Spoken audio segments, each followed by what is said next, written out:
इतिहास के जब पन्ने पलटकर देखे जाते हैं तो बहुत ही अजीबोगरीब चीजें सामने आती हैं। जैसे आज रोम की एक अनोखी घटना बताते हैं। इसे सुनने के बाद आप खुद ही बताइएगा कि क्या सही है और क्या गलत। पुरातन रोम में एक व्यक्ति जिसका नाम साइमन था, जो कि एक बुजुर्ग था, उसको रोम के राजा ने आजीवन भूखे रहने की सजा सुनाई थी।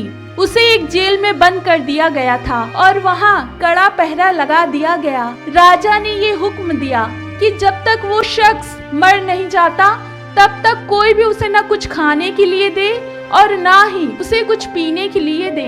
राजा के इस हुक्म का वहाँ के सैनिक बहुत पालन करते थे।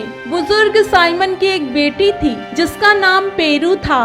उसने राजा के सामने एक फरियाद पेश की कि उसके पिता बुजुर्ग हैं और अधिक दिनों तक जीवित नहीं रह पाएंगे, इसलिए वो उसे अनुमति दें कि वो अपने पिता से रोज मिल पाए। राजा ने कहा कि उसे इससे कोई आपत्ति नहीं है और उसे रोज अपने पिता से मिलने की इजाजत दे दी। वो रोज अपने पिता से मिलने जाने लगी। सैनिक उसकी तलाशी लेते, उसके पिता से मिलने देते। बहुत दिनों तक ये सिलसिला चलता रहा। जेलर ने कुछ दिनों बाद ये सोचा कि अब तो बुजुर्ग व्यक्ति बहुत कमजोर हो चुका होगा या मरने की कगार पर होगा, लेकिन उसने जब उसे देखने के लिए जेल का दरवाजा खोला तो देखा कि 3 हफ्तों बाद भी वो ठीक था। उसके मन में ये शक पैदा हो गया कि जरूर उसकी बेटी कुछ न कुछ छुपाकर लाती है और अपने पिता को खिलाती है। अपने इसी शक को दूर करने के लिए एक दिन वो कोने में छिप गया और पिता पुत्री को देखने लगा। उसने देखा कि वो लड़की कपड़ों में कुछ भी नहीं छुपाकर लाती है, बल्कि वो अपने पिता को बड़ी ही चालाकी के साथ स्तनपान करवाती है। वो बेबस पिता चुपचाप अपनी बेटी की गोद में लेटकर दूध पीता था। जेलर को इस बात का बिल्कुल भी अंदाजा नहीं था। उसने दोनों को ऐसा करते हुए देख लिया था। पेरू जैसे ही जेल से बाहर निकली, सैनिक ने उसे धर दबोचा और उसे भी अपने पिता के साथ बंद कर दिया।